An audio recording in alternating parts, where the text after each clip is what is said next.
ఈరోజు మీకు చెప్పబోయే స్టోరీ పర్వతం మరియు రాయి. ఒకప్పుడు అటవీ ప్రాంతం మధ్యలో ఒక చిన్న గ్రామంలో అరిన్ అనే కుర్రవాడు ఉండేవాడు. అతని ఇల్లు ఒక భారీ పర్వతపు పాదాలలో ఉండేది. ప్రతిరోజు ఉదయం అరిన్ ఆ పర్వతాన్ని చూసేవాడు. ఆకాశాన్ని తాకే శిఖరం నీలి మేఘాల్లో అదృశ్యమయ్యే ఎత్తు.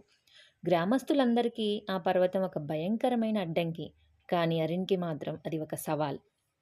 చిన్నతనం నుంచే హరిన్ కలలు కంటూ వచ్చాడు. ఒకరోజు నేను ఈ పర్వతాన్ని అధిరోహిస్తాను అని. అందరూ నవ్వారు. అబ్బా, ఇది నీ వయసుకేనా? ఎంతో శక్తివంతమైన వాళ్ళు ప్రయత్నించినా విఫలమయ్యారు అన్నారు. కానీ అరిన్ వినలేదు. ఎవరూ మద్దతివ్వకపోయినా అతను తీర్మానించుకున్నాడు, ప్రయత్నించాలి. ప్రతిరోజు అడవుల్లో పరిగెత్తాడు, చెట్లెక్కాడు, భారీ రాళ్ళు మోశాడు. మళ్ళీ మళ్ళీ పడిపోయాడు.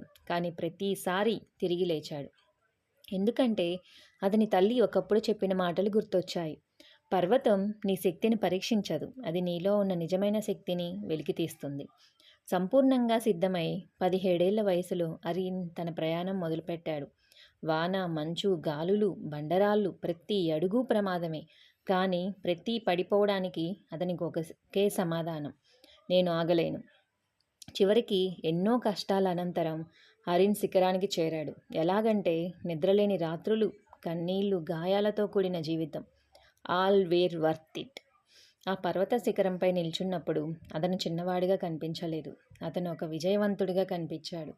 గ్రామానికి తిరిగి వచ్చిన తర్వాత అందరూ అతనిని ప్రశ్నించారు. ఎందుకు వెళ్ళావు? అతను నవ్వుతూ చెప్పాడు, ఎందుకంటే నన్ను ఆపే వెలుపల ఉన్న వానికంటే నన్ను ముందుకు నడిపించే లోపల వాని బలంగా ఉంది అనే విషయం తెలుసుకోవాలి అనిపించింది.